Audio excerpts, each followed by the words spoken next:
அனைவருக்கும் வணக்கம். இன்னைக்கு நம்ம பார்க்க ஒரு டாபிக் பேர் ஃபுட் வாக். அப்படின்னா என்னன்னா வெறுங்காலில் நடக்கிறது. வெறுங்காலில் நடந்தால் எந்தெந்த உடல் உறுப்புகளுக்கு நல்லது அப்படின்றத நம்ம இன்னைக்கு பார்க்க போகிறோம். நம் உடலில் இருக்கும் எல்லா நரம்பும் கை மற்றும் காலில் தான் முடிகிறது.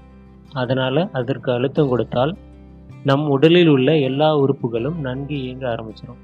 இந்த மாதிரி அழுத்தம் கொடுத்து பல நோய்களை குணப்படுத்துகிறாங்க. கை மற்றும் கால் இல்லாமல் உடம்புல சில புள்ளிகள் இருக்குது. அந்த புள்ளிகளுக்கு அழுத்தம் கொடுத்தா பல நோய்கள் குணமாகும். அவ்வாறு குணப்படுத்தும் முறை நம்ம தமிழில் தொடுவர்மம் அப்படின்னு சொல்கிறோம்.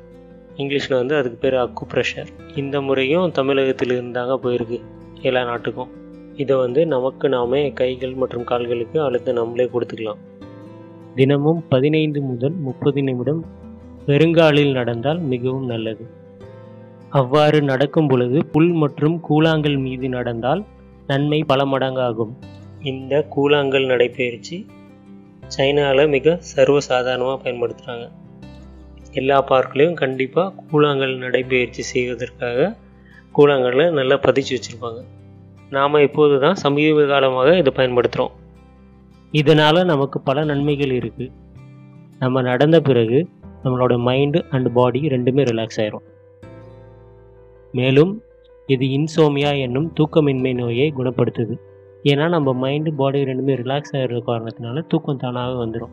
கண்டிப்பாக இந்த தூக்கம் இல்லாமல் கஷ்டப்படுறீங்க எல்லாரும் கண்டிப்பாக இதை பயன்படுத்துங்க. கண்டிப்பாக நல்ல தீர்வு கிடைக்கும். மேலும் இது கண் பார்வை மேம்பட உதவுகிறது. நரம்பு மண்டலத்தை நன்றாக இயங்க செய்கிறது. இது நரம்பு மண்டலத்தை நன்றாக இயங்க செய்கிற காரணத்தினால் நமக்கு ஹார்ட் டிசீஸ் பக்கத்திலே வராது. மேலும் இது இரத்த அழுத்தத்தை சீர் செய்கிறது.